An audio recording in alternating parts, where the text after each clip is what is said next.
Banyak rumah tangga yang hancur bukan karena kemiskinan, tapi karena cinta hilang, kasih sayang terkubur, digantikan ego dan nafsu belaka. Laki-laki menzolimi perempuan bahkan meminta kembali mahar yang pernah ia beri, padahal Allah sudah melarang hal itu. Zina kini tak selalu di jalan yang gelap, tetapi ia masuk lewat layar HP kita, lewat gaya hidup, lewat cinta yang salah dan tak terarah.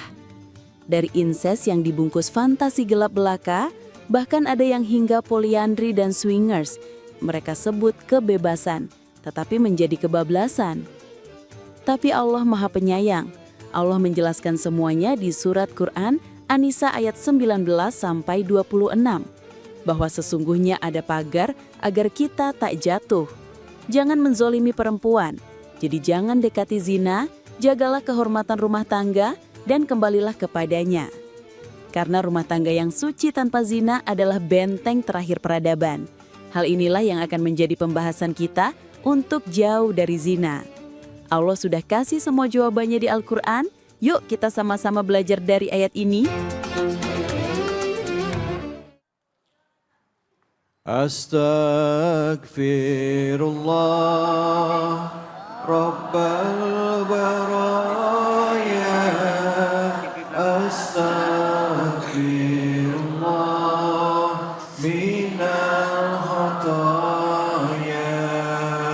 Astaghfirullah Rabbal baraya. Astaghfirullah minal khataya. A'udzubillahi minasyaitonirrajim. Bismillahirrahmanirrahim. Assalamualaikum warahmatullahi wabarakatuh.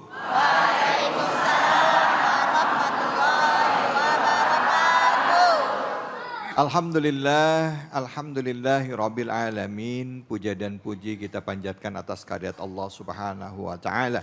Tidak lupa kita berikan salawat dan salam kita kepada junjungan kita manusia yang mulia Nabi besar Muhammad sallallahu alaihi wasallam beserta keluarga, sahabat dan umatnya yang setia hingga akhir zaman.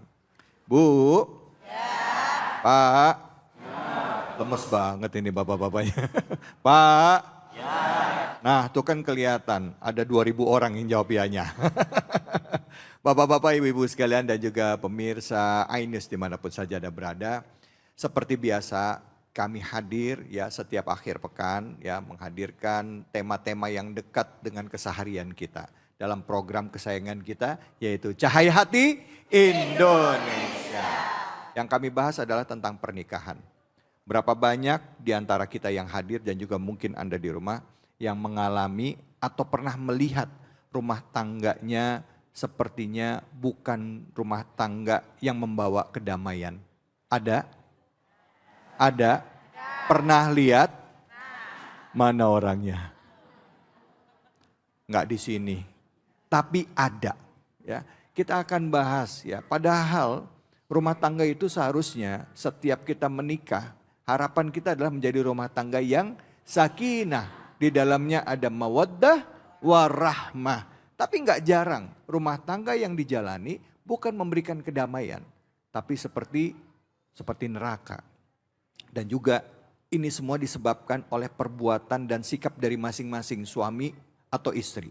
Ada suami yang kerjaannya selingkuh, ada. Bahkan sekarang trennya enggak cuma suami, istri juga ada yang ikut-ikutan. Nah, selingkuh kenceng aja, enggak mau kalah sama suaminya ya. Ada, ini jadi tren gaya hidup. Bahkan zaman sekarang enggak cuma itu, perilaku seksual menyimpang pun itu dilakukan. Bagi orang yang sudah melakukan pernikahan. Laki-laki sudah punya istri tapi dia masih punya juga pacarnya laki-laki. Perempuan sudah menikah tapi punya pacar juga perempuan. Ini yang membuat kita harus membahas tema ini hari ini. Bagaimana Islam menyikapinya sesuai dengan tuntunan Al-Quran. Dan kalaupun itu sudah terjadi, bagaimana caranya kita memantapkan diri kita agar kita dekat dengan Allah Subhanahu wa Ta'ala. Dan sudah hadir guru kita pada kesempatan kali ini, yaitu Al-Mukarram Al-Ustadz Kiai Haji Jumharudin yang insya Allah akan membahas tema kita yaitu membangun rumah tangga yang sakinah mawaddah warahmah tanpa zina. Yang tentu akan menafsirkan surah An-Nisa dari mulai ayat 19 hingga 21. Untuk itu pada Kiai kami persilakan. Fadhol Kiai. Assalamualaikum warahmatullahi wabarakatuh.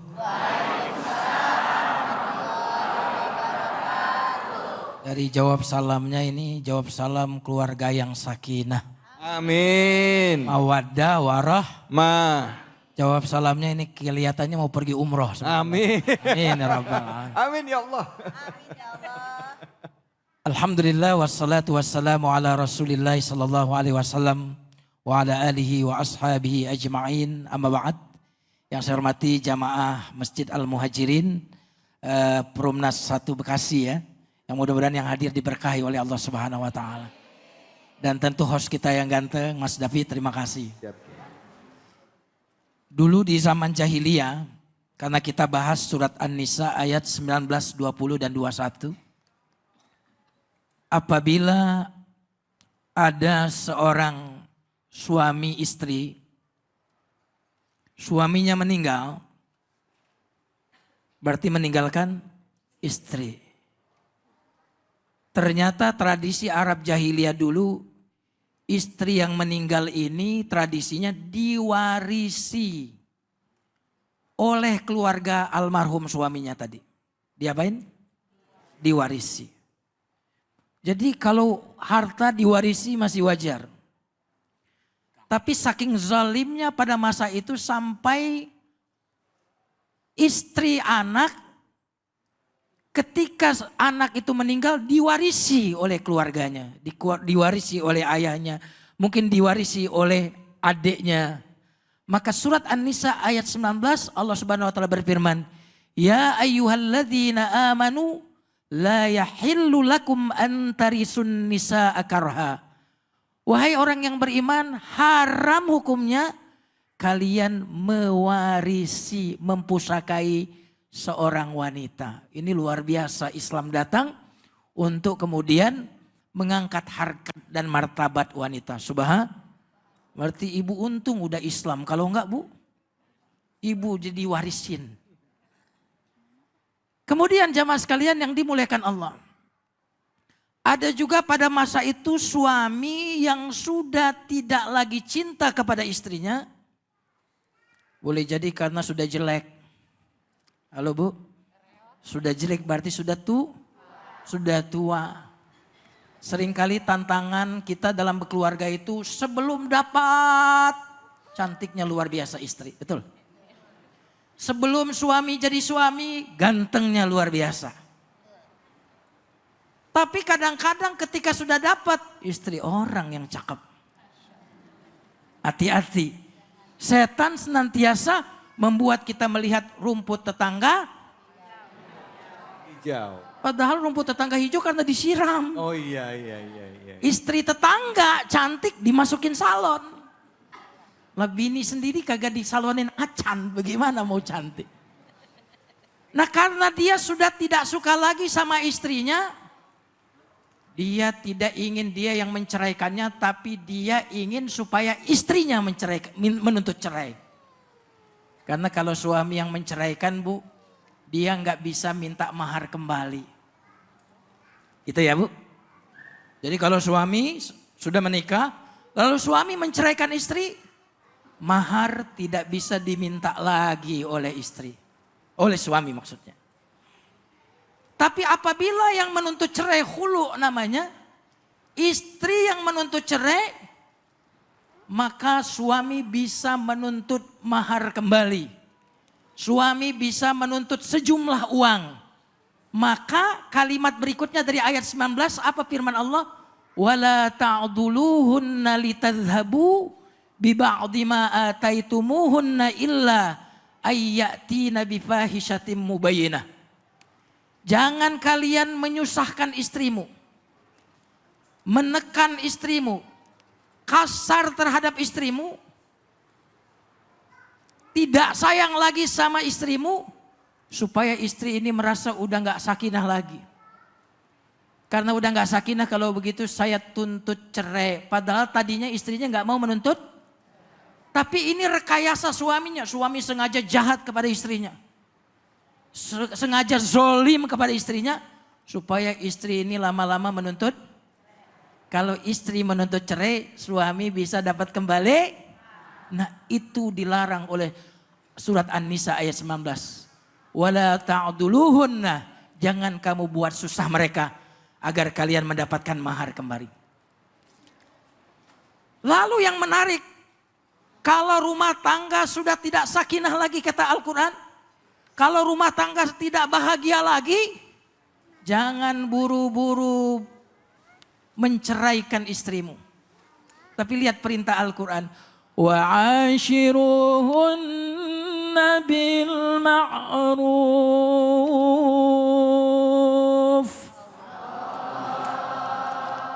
Lemas. Wa'ashiruhunna bil ma'ruf. Allah. Kata Al-Quran, meskipun sudah tidak cinta lagi kepada istrimu. Meskipun istri tidak lagi cinta kepada suami. Jangan langsung buru-buru cerai. Tapi perlakukanlah istrimu ma'ruf dengan kebaikan yang wajar. Dengan apa? Kebaikan yang wajar. Kebaikan yang wajar. Karena ma'ruf itu beda dengan mawaddah. Kalau mawaddah masih saling cinta, itu mawaddah. Tapi kalau enggak saling cinta lagi, maka yang perlu tetap dilakukan adalah berbuat ma'ruf, kebaikan yang patut, kebaikan yang layak. Jangan ngomong kecuali sesuatu yang pantas diomongkan. Ma'ruf. Jangan berbuat kecuali sesuatu yang pantas diperbuat. Bahkan yang menarik, muasyarah bil ma'ruf itu kata para ulama bukan cuma tidak menyakiti istri, tapi muasyarah bil ma'ruf adalah bersabar dengan keburukan istri.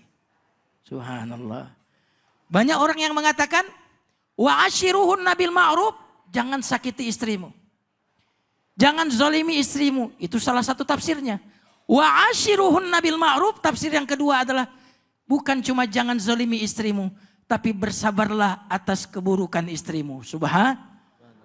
Berarti jika rumah tangga tidak bisa dipertahankan dengan mawaddah, jika rumah tangga tidak bisa dipertahankan dengan sakinah, rumah tangga bisa dipertahankan dengan kesabaran. Dengan apa? Sabar. Bapak-bapak, ibu-ibu masih bertahan rumah tangganya karena mawaddah atau karena kesabaran? Berarti udah kesabaran Ustaz. Bukan lagi. Astagfirullah. Karena suami sempurna atau karena ibu memaafkan? Ya. Berarti karena kesabaran. Iya. Jujur ibu-ibu di Jadi sini wahai ya. pemuda-pemudi, wahai yang masih pengantin baru, ini mah pengantin lama semua. Yang di sini ini awet bukan karena mawaddah warahmah. Tapi yang di sini awet karena apa? Karena kesabaran. Untuk kesabaran itulah Allah mengatakan, maka perlakukanlah pasanganmu dengan perlakuan yang patut. Bil ma'ruf. Lalu Allah Subhanahu wa taala menyebutkan fa in karihtumuhunna. Jika kamu ada sesuatu yang tidak kamu suka pada pasanganmu, dan itu pasti. Pasti enggak? Pasti. Karena suami ibu bukan malaikat yang tanpa cacat. Karena istri bapak ini bukan bidadari yang tanpa kekurangan. Kita adalah manusia yang membawa kekurangan dan kelebihan. Gampang untuk menerima kelebihan, betul enggak? Apalagi kelebihan berat badan. Tapi yang susah menerima kekurangan pasangan itu tidak akan menjadi bom waktu yang akan meledak jika kita punya penjinak bom itu. Mau tahu penjinak bom? Apa itu Ustaz? Sabar dan maaf. Betul nggak? Berapa lama usia rumah tangga? Rumah tangga usianya bukan 10 tahun, bukan 15 tahun. Rumah tangga itu sepanjang usia sabar dan usia maaf kita. Kelihatan nih wajah-wajah sabar semua nih kelihatan. Jamaah sekalian yang dimuliakan Allah Subhanahu wa taala. Lalu Allah Subhanahu wa taala menyuruh kita bagaimana caranya agar sakinah. Jangan cuma lihat sisi buruknya istrimu, tapi lihat juga sisi baiknya. Karena kadang-kadang kekurangan itulah yang membuat pasangan kita ingin menutupi kekurangannya tadi. Kalau dia kurang cantik, biasanya dia pintar masak, betul nggak? Bukan berarti yang pintar masak jelek. Jadi kekurangan, kalau istri ada tahu dia satu kekurangannya, maka dia biasanya akan menutupinya dengan kebaikan-kebaikan itu. Maka siapa tahu kamu membenci sesuatu, padahal dalam kebencian itu lahirlah kebaikan-kebaikan yang lain. Sabarlah dan maafkanlah. Allah, Masya Allah. Terima kasih banyak ya Jamarudin, Bu. Jadi rumah tangganya levelnya mana ini? Sakinah, mawaddah, warahmah. Udah sampai di sana atau udah sampai titik akhir tadi? Yang menerima dengan segala kekurangannya dengan sabar. Titik akhir. Pada sabar. Ibu-ibu, Pak. Bapak nerima ibu di level yang mana? Sabar juga. Oke, silakan yang mau nanya siapa? Angkat tangannya. Oke, Bapak silakan. Kita kasih Bapak dulu Bu ya. Kali-kali mau curhat. Silakan Bapak, nama dan pertanyaannya. Terima kasih Ustaz. Assalamualaikum warahmatullahi wabarakatuh. Nama saya Edi Suprayetno dari Muhajirin. Sebelum nanya boleh pantun Ustaz? Ya. Dari rumah pengen ngaji, datang ke Muhajirin dengan Inyus TV. Cakep. Kalau mau materi hari ini simpan di hati, jangan lupa minum luwak white coffee dan pakai key spray. Ya Ustaz, terima kasih materinya hari ini bagus sekali, di mana kondisi yang kita lihat kadang di luaran sana karena perbedaan misi dan visi suami istri bahkan profesi berakhir dengan cerai Ustaz. Iya. Pertanyaan saya Ustaz, bagaimana kalau seorang suami yang sudah menyerahkan hartanya, maharnya, ketika bercerai dituntut lagi dengan harta gono gini? Demikian Ustaz. Assalamualaikum warahmatullahi wabarakatuh. Waalaikumsalam warahmatullahi wabarakatuh. Makasih banyak Pak. Silakan Yai. Subhanallah. Ini pertanyaan yang sangat bagus. Ini ayat ada di ayat 20 surat An-Nisa. Kalau 19 tadi ajarannya sabar jangan cerai. Lihat kebaikan-kebaikannya. Karena waktu menikah, kok mau menikah gara-gara ingat lihat apanya? Keburukannya atau kebaikannya? Kebaikannya. Waktu mau cerai gara-gara ingat apanya? Keburukan. Karena otak kita tidak bisa diisi dengan dua hal yang bertolak belakang dalam satu waktu. Kalau diisi kebaikan maka yang lahir cinta. Dan mata yang mencintai tak melihat aib sang kekasih. Betul. Mata pembenci tak melihat kebaikan kekasih. Iya. Nah di ayat 20 Pak, itu ayat yang mengatakan wa in aradtumus dibdala zaujim makana zaujin wa ataitum ihdahunna qintara fala ta'khudhu minhu syai'a. Dan apabila dirasa memang udah nggak bisa dipertahanin lagi, kalau dipertahanin malah banyak dosa, maka kalau kamu mau ganti pasangan, yang lama diceraikan, ganti pasangan, dan dulu kamu telah memberikan kepada istrimu kintaran. Kintaran itu uang yang sangat banyak. Dulu Umar Ibn Khattab mau bikin peraturan perempuan nggak boleh minta mahar mahal. Khutbah di mimbar. Tidak boleh mahar lebih dari sekian. Kelebihannya kalau ada lebih masuk ke Baitul Mal. Tiba-tiba setelah turun dari khutbah, ibu-ibu protes. Wahai Umar, bagaimana kamu melarang wanita untuk mensyaratkan mahar yang besar? Padahal di surat An-Nisa ayat 20 Allah telah berfirman, Wa ataitum ihdahunna qintarah. Kalian telah memberikan kepada wanita itu qintarah, harta yang banyak. Wa ataitumuhunna qintarah fala ta'khudhu minhu syai'a. Jangan diambil lagi sedikit pun. Wa kaifa ta'khudhuna? Bagaimana kalian bisa meminta kembali padahal kalian sudah bercampur dengan percampuran yang tidak ada batasnya lagi. Itu larangannya sampai menggunakan kata keheranan. Tentu nggak bisa kita bahas lebih detail waktu kita. Iya, baik Kiai. Ya artinya kalau mahar itu nggak boleh diambil lagi walaupun cerai. Nggak boleh diambil lagi. Nggak boleh diambil lagi kalau udah cerai. Ya, apalagi mereka udah berhubungan ya. Kecuali misalnya baru akad nikah, misalnya selesai qabil tuh tajwid jalhabil malhir maskur, habis itu belum sempat berhubungan, ternyata si pihak suami membatalkan, boleh nggak diambil mahar? Ya, kalau seandainya pernikahan telah terjadi, kemudian belum berhubungan suami istri lalu cerai, maka suami boleh mengambil maharnya kembali. Kalau sudah bercampur, tidak boleh. Kalau sudah bercampur, selama-lamanya itu menjadi haknya istri. Berarti suami yang mengambil mahar adalah suami pencuri. Suami pencuri, baik. Mencuri. Baik, gitu. baik. Terima kasih banyak Kiai. Ibu-ibu langsung, oh. Nah, tapi masalahnya di Indonesia ini maharnya bukan kintoron tadi, Kiai, bukan dengan harta yang banyak, dengan seperangkat alat sholat biasanya ya. Tapi nggak apa-apa, nanti kita bahas lagi. Ini mau ngomongin mahar panjang ceritanya, tapi kita tidak akan berhenti di situ. Kita akan bicara lagi mengenai hal-hal lain yang harus diperhatikan di dalam membina rumah tangga. Dari surah An-Nisa kita belajar banyak. Jangan kemana-mana, tetap di sini. Di Cahaya Hati Indonesia. Subhanallah walhamdulillah wa la ilaha illallah wallahu akbar wa la haula wa la quwwata illa billahil aliyyil azim.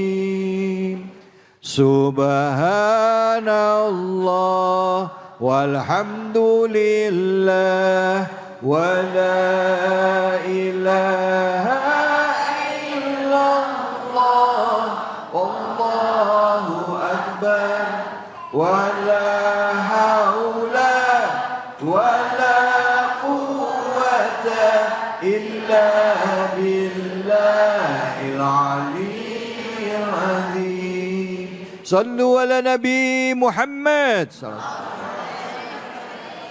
Alhamdulillahirabbil alamin. Kita kembali lagi di Cahaya Hati Indonesia. Buat Anda yang baru bergabung, tema kami adalah tentang rumah tangga. Bagaimana caranya kita bisa membina rumah tangga yang sakinah, mawaddah, warahmah di era yang seperti sekarang, era keterbukaan. Bahkan ada yang mengatakan ini adalah era post-truth, di mana kita nggak bisa membedakan mana benar, mana salah. Kadangkala kita merasa gaya hidup yang kita jalani ini sudah benar karena semua orang melakukannya. Padahal itu bertentangan dengan nilai-nilai Al-Quran.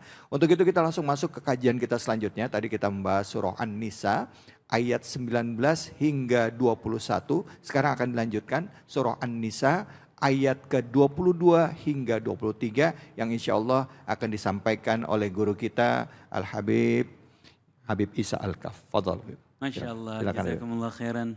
Afin. Ganteng, tampan, rupawan. Allahumma sholli ala Muhammad. Allahumma sholli ala Muhammad. Amin.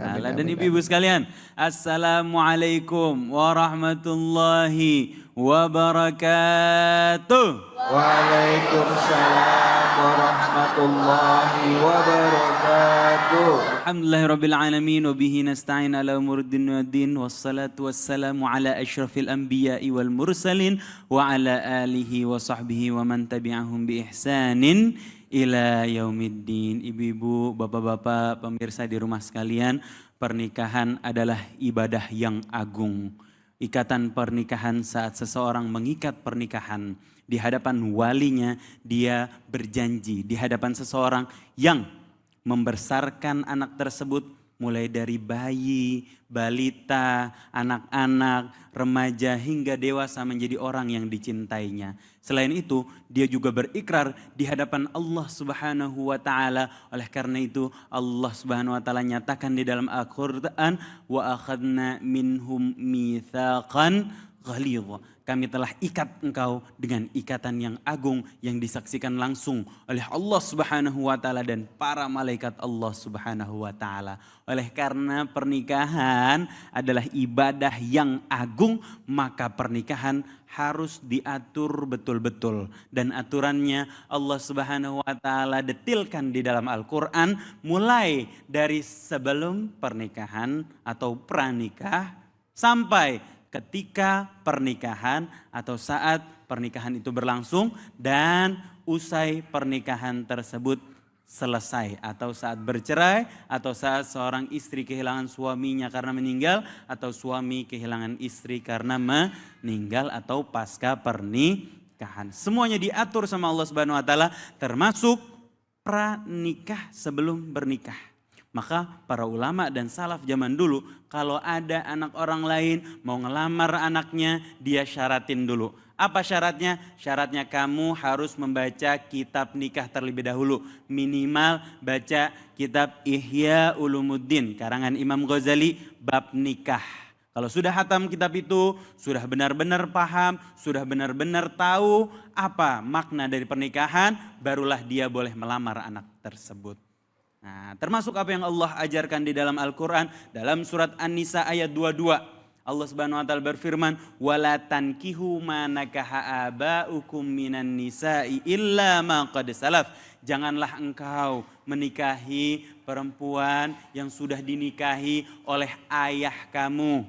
Gak boleh menikahi janda dari ayah kita sendiri, tidak boleh. Baik itu merupakan ibu kandung, apalagi gak boleh.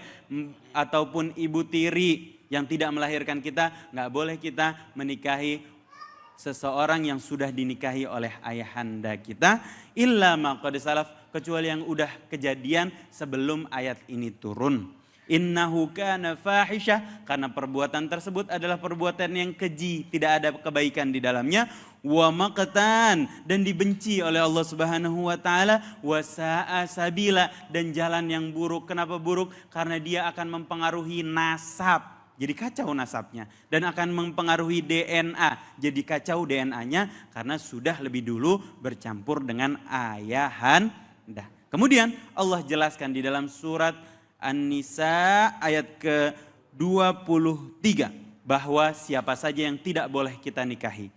Dan orang yang tidak boleh kita nikahi ini boleh disentuh, artinya ketika bersentuhan tidak berdosa. Selain yang disebutkan di dalam surat An-Nisa ayat 23 ini, haram untuk disentuh, haram untuk berduaan di dalam satu ruangan. Dan beberapa ulama berpendapat kalau di luar daripada orang-orang ini, kalau sentuhan ketika berwudu maka batal wudunya menurut mazhab Imam Syafi'i. Siapa saja? Hurrimat alaikum ummahatukum, yang tidak boleh dinikahi adalah yang pertama ibu, sudah jelas, wa banatukum, dan anak perempuan, wa akhwatukum, saudara perempuan, wa ammatukum wa khalatukum, dua-duanya bibi. Ammat adalah bibi dari ayah, khalah adalah bibi dari ibu, saudara kandung daripada ibu kita, khal artinya khalah.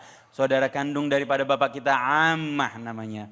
Wa banatul akhi wa banatul ukh, dua-duanya adalah keponakan, baik dari saudara laki-laki dan saudara perempuan. Wa ummahatukum allati arda'nakum, dan ibu sesusuan kita, wa akhwatukum minar radha'ah, dan saudara sepersusuan. Apa syaratnya sepersusuan? Syaratnya dia harus menyusui kurang dari 2 tahun atau 2 tahun pas. Di atas 2 tahun, apalagi kalau udah remaja, apalagi kalau udah tua, enggak sah. Tidak ada ikatan persaudaraan. Tapi kalau dia masih bayi, kalau di dalam mazhab Imam Syafi'i minimal 5 kali nyusuin. Kalau di mazhab lain ada yang mengatakan minimal sampai minum dan kenyang sudah sah menjadi saudara persusuan. Saudara persusuan itu apa? Suaminya bapak persusuan, anaknya saudara persusuan, ayahnya adalah kakek sepersusuan. Semua saudara yang saudara persusuan adalah mahram, haram dinikahi.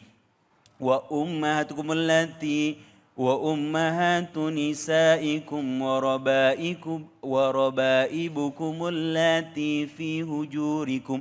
Istri-istri kalian dan anak-anak dari istri-istri kalian yang sudah kalian pelihara. Min nisaikum allati dakhaltum bihin, daripada istri yang sudah kalian campuri. Artinya anak tiri kita yang sudah kita campuri ibunya, maka haram untuk dinikahi. Tapi kalau belum dicampuri, maka boleh untuk dinikahi. Dan siapa lagi? Wa halailu abnaikum, mantu nggak boleh.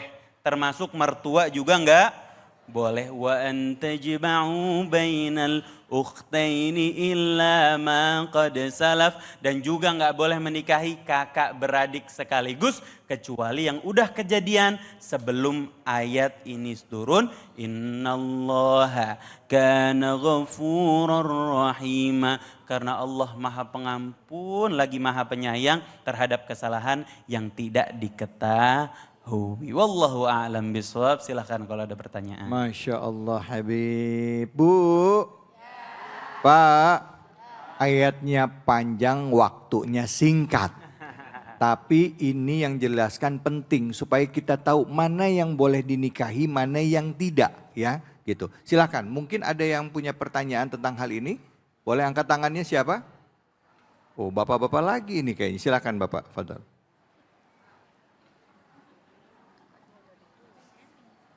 Mic-nya sudah nyala tadi. Ayatnya panjang, Pak. Waktunya singkat. Waktunya singkat. Yang ngos-ngosan. Baik. Silakan, Pak. Assalamualaikum warahmatullahi wabarakatuh. Waalaikumsalam warahmatullahi wabarakatuh. Bismillah. Izin Pak Ustadz, saya Supriyadi dari DKM Masjid Jami Al-Muhajirin. Masya Allah. Saya ingin bertanya, belakangan ini kita sering mendengar kekerasan seksual dalam rumah tangga. Untuk itu, apa hukumnya dan bagaimana Islam melindungi perempuan dari hal tersebut? Terima kasih.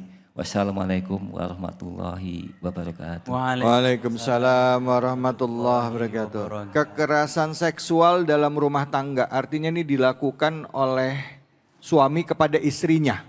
Gitu, kekerasan seksual kan. Atau kepada incest atau kepada Oh saudara iya, yang bisa tadi jadi. diharamkan. Iya, ya. iya. Silakan Habib. Seringkali kita mendengar berita seperti itu dan ini hal yang sangat dikutuk di dalam Islam. Fahish. Pemerintah atau orang-orang yang memegang kuasa hukum harus mengambil tindak tegas terhadap hal ini. Bagaimana tindak tegasnya?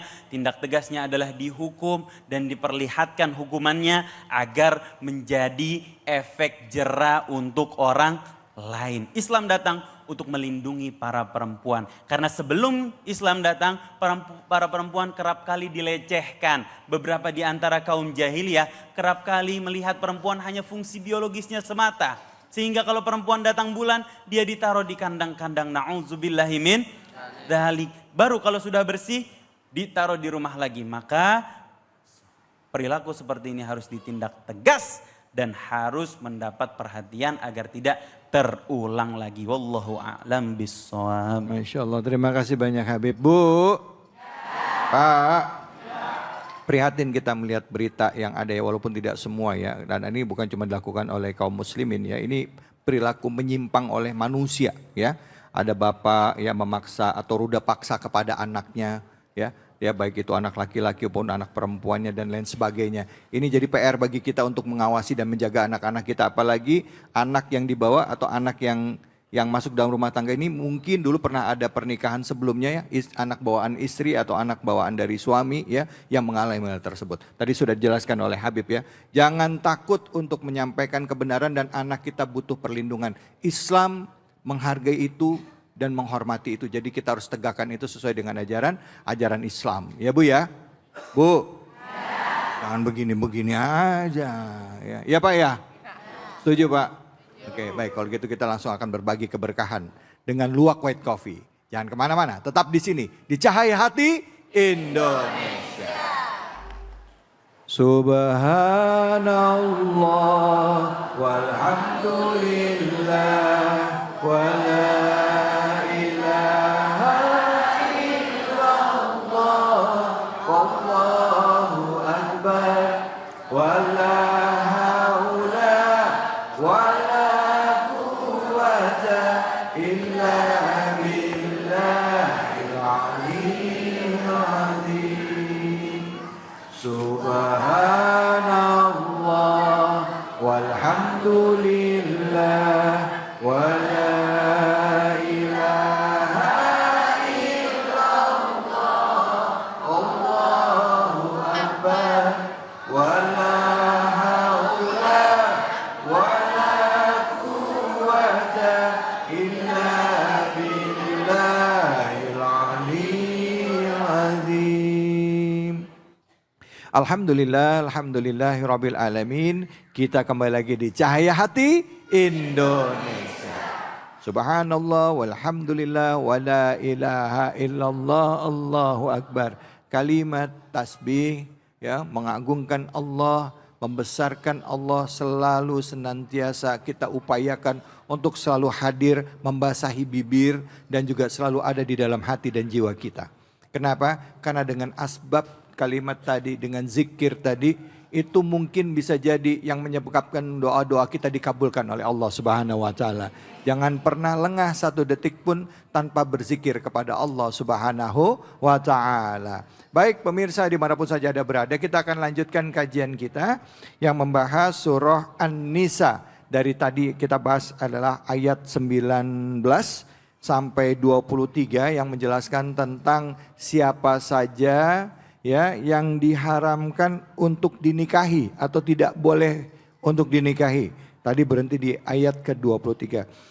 Surat An-Nisa adalah surat keempat di dalam Al-Quran dan kita akan lanjutkan lagi di juz kelimanya yaitu ayat ke-24 ya, yang insya Allah akan disampaikan oleh guru kita Al-Mukarram Kiai Haji Jumaruddin. Silakan Kiai, fadhol.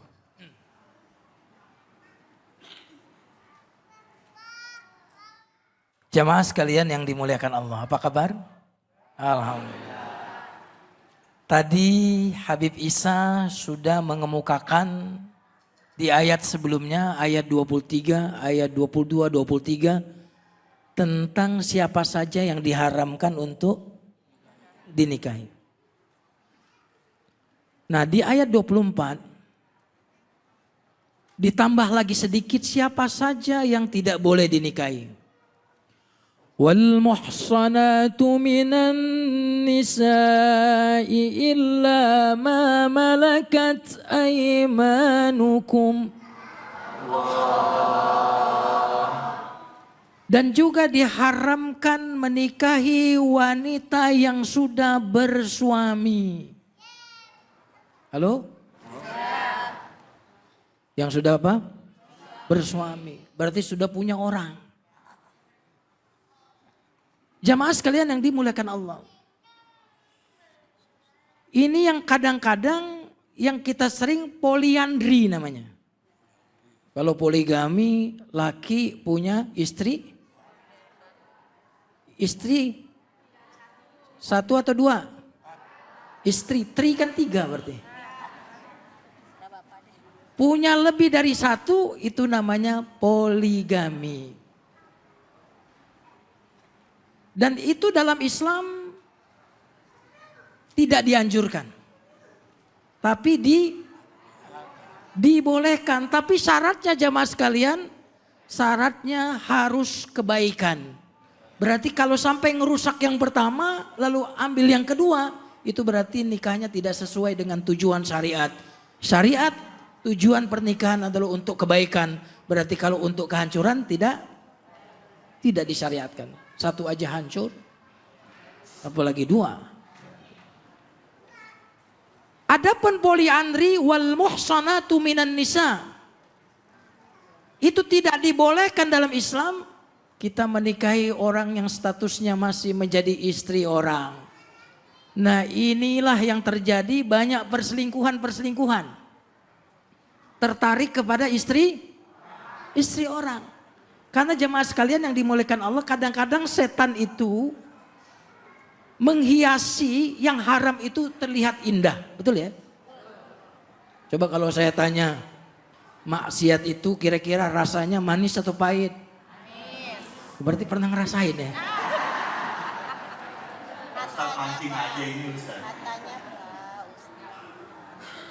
Maka dalam agama kita kata Rasulullah, apabila di perjalanan seorang laki-laki tertarik dengan wanita yang bukan mahramnya, bukan istrinya, maka hendaklah dia pulang ke rumah kata Nabi dan menunaikan ketertarikan tadi kepada istrinya. Subhanallah jamaah sekalian yang dimuliakan Allah. Karena dalam keluarga itu yang paling penting adalah penyaluran. Bukan yang penting istri itu menarik bagi suami. Karena apa yang ada pada wanita yang bukan mahram, ada pada istri kita. Makanya kata Nabi, kalau kamu tertarik dengan wanita yang haram bagimu, maka hendaklah pulang ke rumah dan beritahu istrimu dan tunaikan hajatmu. Wal muhsanatu minan nisa illa ma malakat aymanukum kitaballahi alaikum. Wa uhilla lakum ma wara'a zalikum an tabtaghu bi amwalikum muhsinina ghaira musafihin. Selain yang disebutkan di ayat 21, 22, 23 dan di ayat 24 awal, wa uhilla lakum berarti boleh wanita-wanita itu kau nikahi, gitu ya. Tapi kata Allah Subhanahu wa taala dalam ayat 24, kalau nikah antabtaghu bi amwalikum, harus bayar mahal. Bayar apa? Ibu-ibu jemaah sekalian yang dimuliakan Allah. Jadi dalam Islam itu mahar itu begitu penting. Sampai-sampai ayat-ayat tadi menyebutkan tentang mahar. Boleh nggak maharnya mobil mewah? Boleh nggak? Boleh nggak Bu? Maharnya haji umroh boleh nggak? Kenapa ibu maunya seperangkat alat sholat? Seolah-olah ibu-ibu nggak pernah sholat. Iya. Saya heran. Tadi jawaban ibu-ibunya jujur. Dikasihnya itu Ustaz. Dia nerima aja udah. Betul, kita tidak boleh memberatkan kalau calon suami itu miskin. Kalau calon suami miskin, maharnya minta mahar mobil tentu kemahalan. Ya. Tapi kalau calon suami gajinya 50 juta satu bulan, Amin kata ibu. kira-kira minta haji dan umroh kira-kira meratin atau enggak kalau gaji suaminya 50 juta? Jamaah sekalian yang dimuliakan Allah, mahar itu salah satu kehormatan bagi wanita. Maka boleh wanita untuk meminta mahar yang memang kelihatannya tinggi, tapi bagi calon suami itu tidak memberatkan. Nah itulah kira-kira pelajaran kita pada beberapa ayat dari surat An-Nisa ini. Barakallahu fikum. Baik, Masya Allah. Hasbunallah wa ni'mal wakil, ni'mal maula wa ni'man nasir. Hasbunallah wa ni'mal wakil, ni'mal maula wa ni'man nasir. Hasbunallah wa ni'mal wakil, ni'mal maula wa ni'man nasir. Hasbunallah wa ni'mal wakil, ni'mal maula wa ni'man nasir. Sallu ala Nabi Muhammad. Alhamdulillahirabbil alamin. Kita sekarang akan mengkaji surah An-Nisa. Tadi sudah dibahas ayat 24 dan 25, masuk ke juz 5 ya dari Al-Quran. Surah An-Nisa ini adalah surah keempat dari Al-Quran. Dan sekarang kita melangkah ke ayat ke-26 yang insya Allah kajiannya akan dibahas oleh guru kita Al-Habib Al-Mukarram Habib Isa Al-Kaf. Fadal. Jazakumullah khairan jazak David. Ibu-ibu. Udah ngantuk belum? Masih segar? Udah lapar?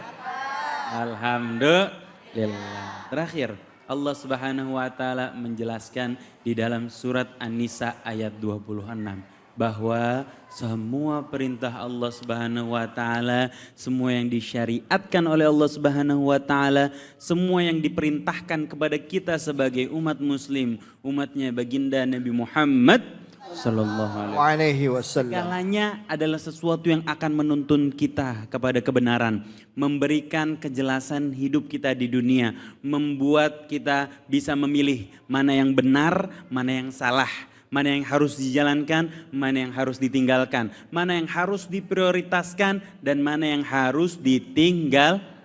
Karena tidak ada suatu perintah pun kecuali perintah tersebut mendatangkan kebaikan buat diri kita. Tidak ada satu larangan pun yang dilarang oleh Allah Subhanahu wa taala kepada diri kita sebagai kemaksiatan kecuali hal tersebut berbahaya buat diri kita. Bukan hanya berbahaya di dunia, bahkan berbahaya saat kita berada di alam kubur, dan bahaya yang lebih mengerikan adalah bahaya saat kita berada di hadapan perhitungannya Allah Subhanahu wa taala. Bahaya yang lebih mengerikan lagi adalah bahaya yang membuat hati kita kotor, ibu-ibu, karena hati adalah tempat pandangan Allah Subhanahu wa taala. Oleh karena itu Allah mengatur semuanya. Apa yang Allah Subhanahu wa taala ajarkan di dalam Al-Qur'an agar kita memiliki kejelasan. Sebagaimana yang Allah Subhanahu wa taala firmankan di dalam surat An-Nisa ayat 26, yuridullahu liyubayyina lakum wa yahdiyakum sunanal ladzina min qablikum wa yatuba alaikum wallahu alimun hakim. Allah tuh pengen ngasih kejelasan loh buat diri kita. Karena nama lain daripada Al-Quran adalah Al-Bayyinat. Sesuatu yang ngasih kita kejelasan. Ibu-ibu kalau nggak ada kejelasan enak apa enggak sih? Enggak. Orang utang sama kita nggak tahu kejelasan kapan dia bayar. Kita juga apa bawaannya? Enak. Bawaannya apa? Panik. Kita kalau dapat kejelasan tuh kita akan bahagia dan akan tenang. Ketenangan tersebut akan kita dapatkan kalau kita berdekatan dengan Al-Quranul Karim. Semua aturan yang kita rasa itu ribet, Allah mengatakan Allah tuh pengen liyubayyina lakum, ngasih kejelasan buat kalian. Wa yahdiyakum sunanal ladzina min qablikum. Allah pengen ngasih contoh yang akan menjadi petunjuk kalian, petunjuk kita semua terhadap apa yang sudah dilakukan oleh orang-orang sebelum kita, yang udah lebih dahulu mendahului kita, yang sudah lebih dahulu menghadapi tantangan hidup, yang sudah lebih dahulu mendapatkan petunjuk Allah, yang sudah lebih dahulu dipanggil dan berhasil berada dalam keridhaan Allah Subhanahu wa taala.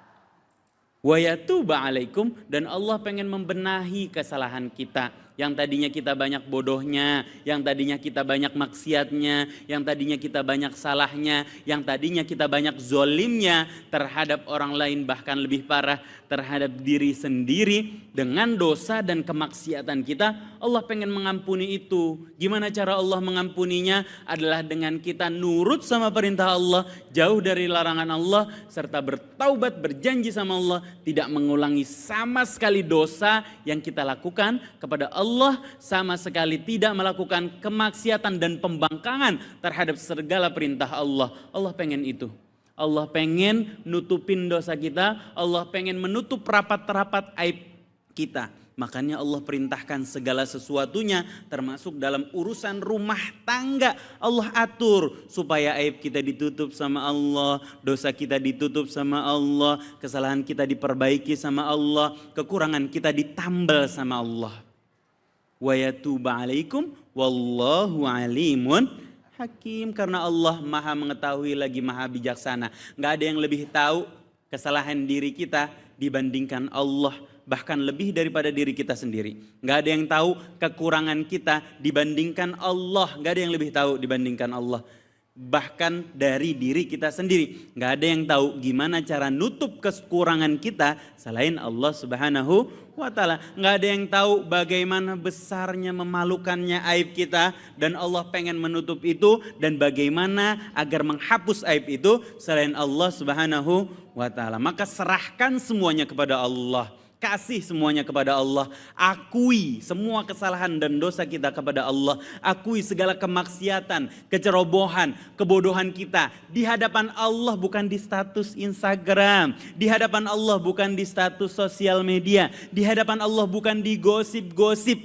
tongkrongan kita ibu-ibu. Di hadapan Allah. Maka Allah akan menutupnya, Allah akan memperbaikinya, dan Allah Subhanahu wa taala akan menghapuskan dosanya, plus dikasih bonus sama Allah. Allah akan memudahkan rezekinya, Allah akan memudahkan hidupnya, dan Allah akan menuntun dia menuju jalan Allah Subhanahu wa taala. Dalam firman lain Allah Subhanahu wa taala mengingatkan, walladzina jahadu fina lanahdiyannahum subulana. Orang yang bersungguh-sungguh terhadap kami, dia betul-betul bersungguh-sungguh menutup dosanya, minta ampun sama Allah Subhanahu wa taala, kami akan beri dia petunjuk jalan menuju kami. Wallahu a'lam bishawab. Terima kasih banyak Habib. Bu. Pak. Yang mau nanya siapa? Silakan angkat tangan. Saya kasih kesempatan sama ibu-ibunya deh Pak. Gantian ya Pak ya. Ibu silakan. Nama dan pertanyaannya. Assalamualaikum warahmatullahi wabarakatuh. Waalaikumsalam Warahmatullahi wabarakatuh. Silakan Ibu. Nama dan Nama pertanyaan. saya Ibu Hafsah Bu Hafsah. dari Majelis Ta'lim Al-Hidayah Al-Muhajirin. Masya Allah. Mohon bertanya Ustadz.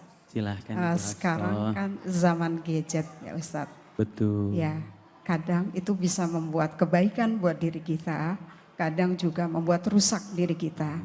Dan aplikasi apapun itu ada di HP kita. Betul. Ya, mohon pertanyaan saya Ustadz, bagaimana cara kita supaya menghindari hal-hal yang dapat merusak keimanan kita, terutama dari aplikasi WA misalnya, kemudian aplikasi stiker yang porno dan jorok dan tidak senonoh yang ada pada diri kita, handphone kita yang ada di rumah kita.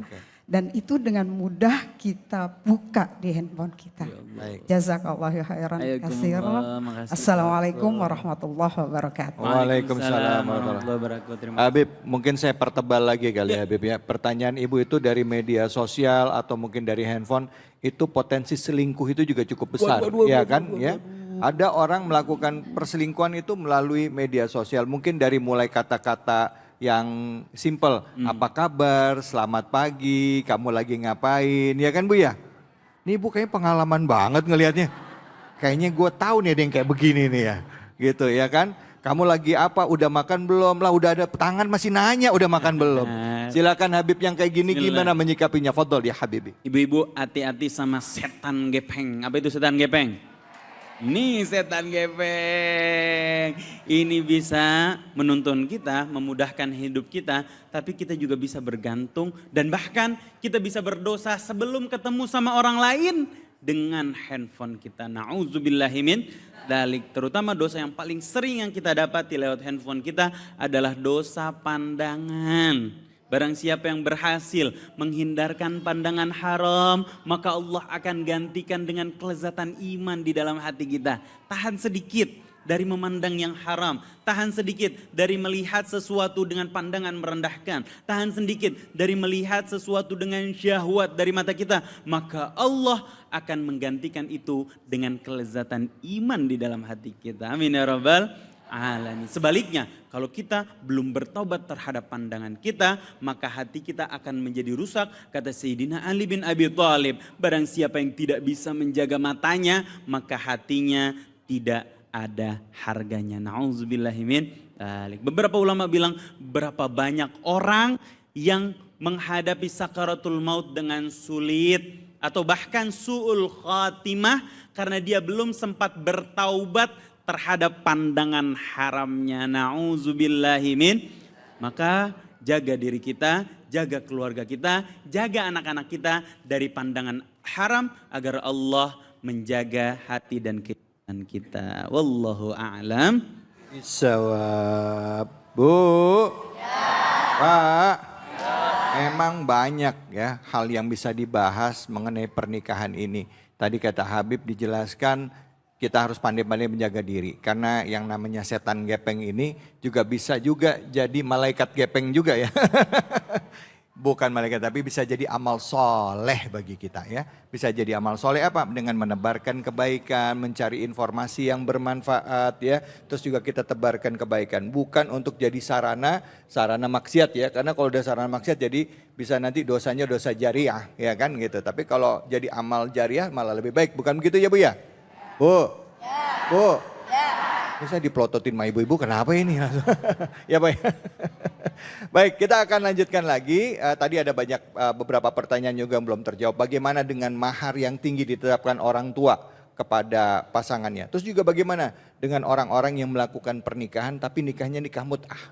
Terus bagaimana juga buat orang-orang yang belum mampu secara finansial tapi mau menikah sedangkan dalam pernikahan ada tanggung jawab? Jawabannya akan hadir sesaat lagi dan kami berikan kesempatan Bapak Ibu untuk bertanya juga tentunya hanya di sini di Cahaya Hati Indonesia. Salatullah salamullah ala taha rasulillah.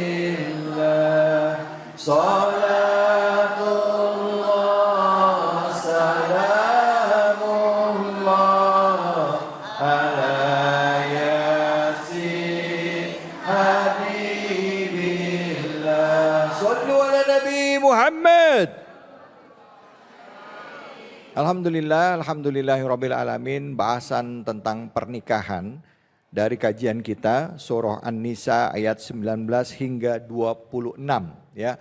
Tentu masih banyak menyisakan pertanyaan kita karena pertanyaan ini karena ketidakfahaman kita tentang ayat-ayat yang disampaikan tadi. Mungkin karena kita punya keterbatasan ilmu dan hadir bersama kita guru-guru kita juga yang bisa menerjemahkan dan juga memaknai ayat-ayat tadi ya, menafsirkan ayat tadi dengan tepat. Ya mudah-mudahan ini bisa jadi referensi kita dalam menjalankan pernikahan kita supaya pernikahan bisa berjalan sakinah, mawaddah, warahmah ya, supaya pernikahannya bahagia. Baik, untuk itu saya berikan kesempatan kepada Bapak Ibu untuk bertanya. Angkat tangannya boleh, silakan. Siapa yang mau bertanya angkat tangan?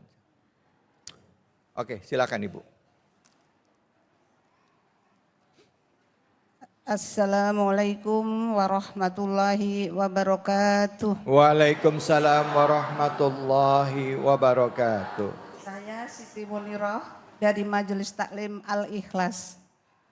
Pak Ustadz, saya mau nanya, apakah orang yang pernah berzina masih bisa membangun rumah tangga yang suci? Haruskah ia menceritakan masa lalu kepada pasangannya supaya menjaga kejujuran di dalam pernikahan? Terima kasih. Wassalamualaikum warahmatullahi wabarakatuh. Waalaikumsalam warahmatullahi wabarakatuh. Silakan Habib, fadhal. Subhanaka la ilma lana illa ma 'allamtana innaka antal alimul hakim. Allah Subhanahu wa taala berfirman, "Qul ya ibadiyalladzina asrafu ala anfusihim la taqnatu min rahmatillah." Katakanlah, wahai hamba-hamba yang telah berlebihan menzolimi dirinya sendiri dengan apa?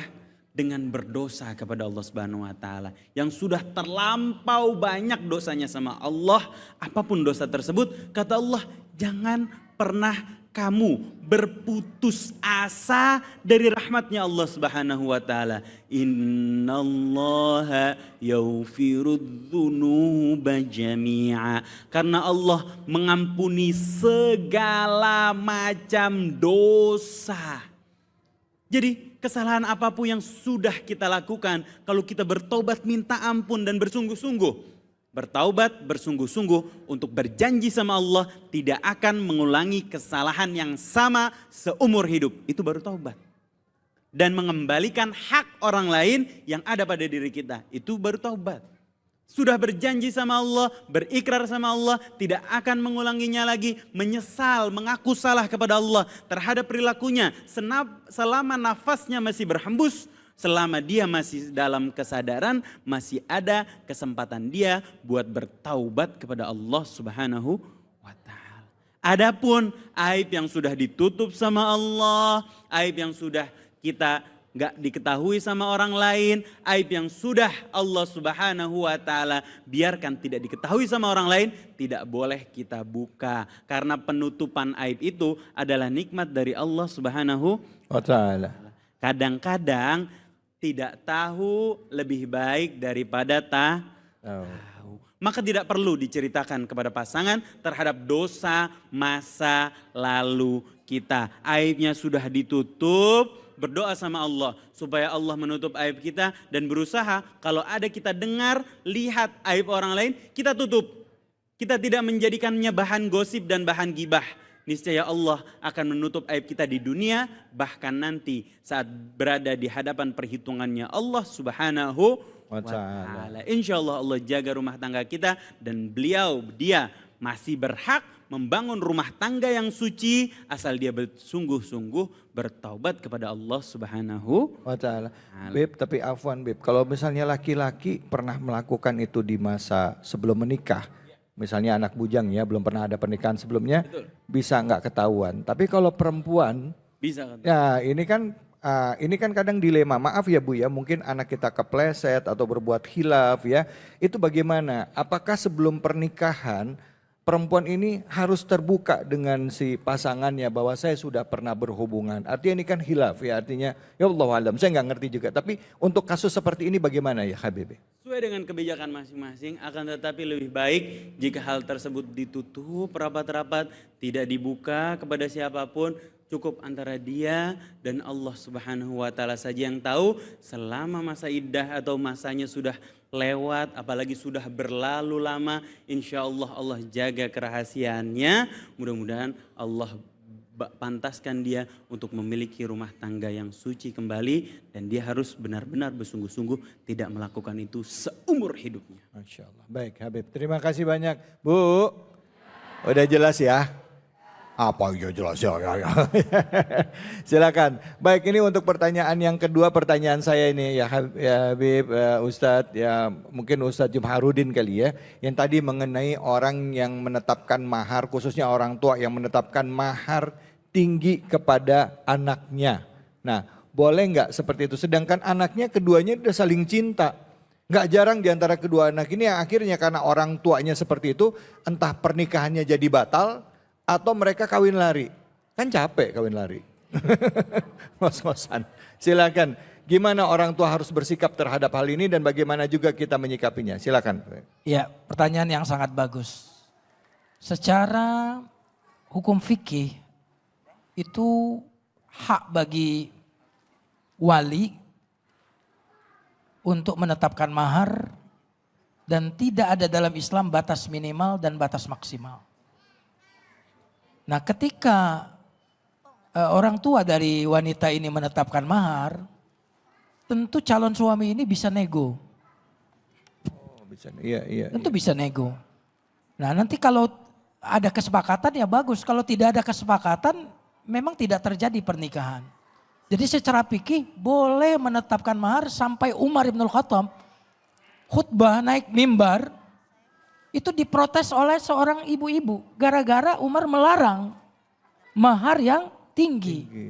Lalu Umar bin Khattab mengatakan, meralat pendapatnya, asabat imra'ah wa akhta Umar. Yang benar adalah perempuan ini dan Umar adalah salah. Dan dalil yang digunakan adalah ayat 20 di surat An-Nisa tadi. Wa in aradtum istibdala zauji makana zauji wa ataitum ihdahunna qintara, dan kalian telah memberikan kepada istri itu qintara, harta yang sangat banyak, itu jadi boleh. Tapi memang tidak dianjurkan karena dalam hadis Nabi disebutkan khairus sadaq aisaruhu, sebaik-baik mahar adalah yang paling mudah. Inna min yumnil mar'ati, di antara tanda keberkahan seorang wanita adalah taisiru khidbatiha, mudah untuk dipinang. Wa taisiru sadaqiha, mudahnya maharnya, itu tanda keberkahan. Dan wa taisiri rahimiha, dan mudah melahirkan, artinya subur. Nah, jadi secara hukum boleh, tetapi itu kurang berkah. Oh. Dan kita dalam pernikahan adalah doanya keberkahan. Barakallahu lakuma. Wa baraka alaika. Dan di antara tanda keberkahan adalah kita tidak terlalu saklek dengan mahar itu. Bisa nego, ambil jalan tengah. Dan ingat, keberkahan itu adalah tentara Allah. Apabila dia keberkahan itu ada pada keluarga, maka keluarga ini akan sakinah mawaddah warahmah. Apabila keberkahan ini datang kepada yang sedikit ini akan jadi banyak. Apabila berkah itu datang kepada yang banyak ini akan memberikan manfaat. Yang kita cari dalam hidup ini berkah, bukan banyak. Banyak itu waktu kita belum punya. Kalau sudah dipunya, nggak ada lagi kata banyak. Semuanya menjadi dikit. Masya Allah, terima kasih banyak Ustaz Jumarudin. Bu, Pak, jelas ya, jadi banyaknya mahar yang diberikan itu bukan tanda keberkahan. Artinya boleh kita cari angka yang moderat. Angka nilai tengah, boleh si calon mantu ngomong sama mertua. Yang mertua juga pandai-pandailah melihat kemampuan si mantu. Ya, yang penting kalau kita memberikan doa, dukungan, insya Allah rumah tangga anak kita menjadi rumah tangga yang berkah, rumah tangga sakinah, mawaddah, warahmah. Itu yang paling penting. Terima kasih banyak Bapak-Bapak Ibu sekalian, tanpa terasa kita sudah di penghujung acara. Mari sama-sama kita berdoa kepada Allah Subhanahu wa taala. Semoga Allah beri keberkahan bagi kita dan Allah lindungi rumah tangga kita dari keburukan. Allah jadikan rumah tangga kita rumah tangga sakinah, mawaddah, warahmah, dan kelak kita dikumpulkan di dalam surganya Allah. Amin ya rabbal alamin. Untuk itu kami mohon kepada guru kita Kiai Haji Jumarudin untuk memimpin doa penutup pada kesempatan kali ini. Pada Kiai Jumarudin kami persilakan. Fadol. Mari kita awali dengan istighfar terlebih dahulu. Astaghfirullahalazim, astaghfirullahalazim, astaghfirullahalazim. Allahumma salli ala Sayyidina Muhammadin wa ala ali Sayyidina Muhammad. Alhamdulillahi Rabbil Alamin. Hamdan yuwafi ni'amahu wa yukafi mazidah. Ya Rabbana lakal hamd. Kama yanbaghi li jalali wajhikal karim wa azimi sultanik. Allahumma barik lana fi awladina wa banatina. Allahumma barik lana fi azwajina wa dhurriyatina. Allahumma barik lana fima razaqtana wa qina adzaban nar. Allahumma amla' qulubana sakinah. Allahumma amla' qulubana ilman wa nuran wa yaqinan wa itmi'nanan wa sakinatan. Allahumma allib baina qulubina. Allahumma aslih zata bainina. Allahumma anzil alaina as-sakinah. Allahumma anzil ala buyutina as-sakinah wal rahmah wal mawaddah. Allahumma amla' qulubana hubbak wa hubba man yuhibbuk wa hubba amalin yuqarribuna ilaik. Ya Allah, jadikan seindah-indah hari kami ya Allah. Hari perjumpaan kami dengan Engkau ya Allah. Ya Allah, jadikan sebaik-baik amal kami ya Allah adalah penutupnya ya Allah. Jadikan seindah-indah usia kami adalah akhirnya. Ya Wadud, wahai yang maha mencintai ya Allah. Penuhilah ya Allah rumah kami ya Allah dengan cinta ya Allah. Cinta antara suami dengan istri, istri dengan suami, dan cinta anak-anak kami ya Allah. Dan cinta anak-anak kami kepada kami ya Allah. Ya Allah, kami titipkan ya Allah putra-putri kami kepadamu ya Allah. Jaga mereka ya Allah dari segala macam keburukan. Dari macam musibah dan bala serta penyakit ya Allah. Allahumma hfazhum wa'afihim. Jaga putra-putri kami ya Allah dan lindungi mereka ya Allah. Wala tabtalina fihim. Jangan uji kami melalui keluarga dan putri-putri kami ya Allah. Allahumma as'idna. Bahagiakan kami ya Allah. Dengan kesehatan, keselamatan keluarga kami dan anak-anak kami ya Allah. Dan bahagiakan kami ya Allah dengan kesuksesan mereka di dunia dan akhirat-Mu ya Allah. Rabbana atina fid dunya hasanah wa fil akhirati hasanah wa qina adzabannar. Subhana rabbika rabbil izzati amma yasifun. Wassalamun ala mursalin. Walhamdulillahi rabbil alamin. Wassalamualaikum warahmatullahi wabarakatuh. Waalaikumsalam warahmatullahi wabarakatuh. Alhamdulillah, alhamdulillah rabbil alamin. Terima kasih banyak Kiai Jumarudin, terima kasih banyak Habib Ihsan Al-Kaf, terima kasih banyak Bapak-bapak Ibu-ibu sekalian dan juga seluruh pemirsa Ain News dimanapun saja Anda berada. Besar harapan kita di sisa usia ini adalah memperbaiki kehidupan kita, termasuk juga memperbaiki hubungan rumah tangga kita. Tentunya di dalam rumah tangga ada kalanya lisan yang salah terucap, sikap yang tidak menyenangkan, menyenangkan bagi pasangan. Tapi kata kuncinya adalah menerima kekurangan pasangan kita, menerima kekurangan pasangan kita dan mau memperbaiki bukan karena pasangan tapi semata-mata karena Allah. Niat kita bernikah adalah beribadah karena Allah. Semoga Allah ridho sehingga keridoan itu akhirnya menjadikan rumah tangga kita rumah tangga sakinah, mawaddah, warahmah. Saya David Halik undur diri, semoga Allah beri keberkahan bagi kita semua. Sekali lagi saya mohon maaf jika ada kesalahan khilafan. Fattaqullaha mastata'tum billahi fisabilil haq fastabiqul khairat wallahul muwaffiq ila aqwamit thoriq wa billahi taufiq wal hidayah. Assalamualaikum warahmatullahi wabarakatuh. Salatullah salamullah ala taha rasul